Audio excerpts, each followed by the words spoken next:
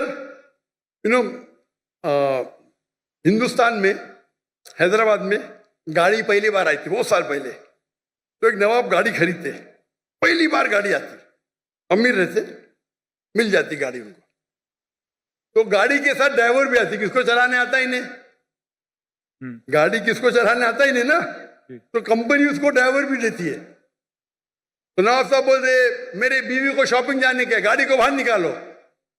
تو ڈرائیور بولتا نواب صاحب گاڑی خراب ہو گئی, اب بھی صحیح کرو. تو بولے صحیح کرنے کے لیے 10 کلو گھی چاہیے, 20 کلو رائس چاہیے, باسمتی رائس, اور 30 کلو شکر. تو نواب صاحب اس کو 20 کلو گھی دیتے, 30 کلو باسمتی رائس اور 30 کلو شکر دیتے, اور گاڑی چلنے لگتی. میں آپ کو پوچھتا ہوں, آج آپ کا ڈرائیور بولا مجھے گاڑی صحیح کرنے کے لیے 20 کلو اصل گھی چاہیے, 30 کلو باسمتی رائس چاہیے, اور 30 کلو شکر چاہیے, دیں گے اس کو؟ Of course not. کیا کریں گے, لات مار کے بھگائیں گے نا, کیونکہ آپ گاڑی کے بارے میں جانتے, آپ دین کے بارے میں نہیں جانتے. تو یہ مسلمان کا جہل ہے. آپ دین کے بارے میں جان لیں گے تو کون آپ کو گھی نہیں پوچھے گا. آپ سمجھے نا. کل میرے بیٹے نے تقریر کی تھی اردو میں, کیا قرآن کو سمجھ کے پڑھنا ضروری ہے. ہو سکتا ہے کہ یہ ایگزامپل انہیں دیا ہوگا کل کی تقریر میں, دیے نا, ماشاء اللہ آپ تھے. تو وہ پرابلم ہے. اگر کوئی ایک دم پیچیدہ سوال ہے فقہ کا, تو جا کے پوچھو. یہ بیسک کیا پوچھنے کا, ہمارا فرض ہے. اگر کوئی فقہ کے بارے میں تو جاؤ مولانا کے پاس, اچھی بات ہے. یہ بیسک چیز کے بارے میں کیا, آپ سمجھ رہے نا. تو if you know the basic knowledge کو نا میں گھمائیں گا نہیں. تو قرآن کو سمجھ کے پڑھو. الحمدللہ جہاں تکلیف آتی ہے نزول قرآن تو عالم سے بہت ضروری ہے, لیکن یہ بیسک کس طریقے سے قرآن و حدیث پہ عمل کرنا چاہیے, تو ہر مسلمان اگر سیکھے. یہ ہمارے راہ نجات کی کتاب ہے, تو انشاءاللہ ہم اس دنیا میں سفل رہیں گے, آخرت میں بھی. جزاک اللہ.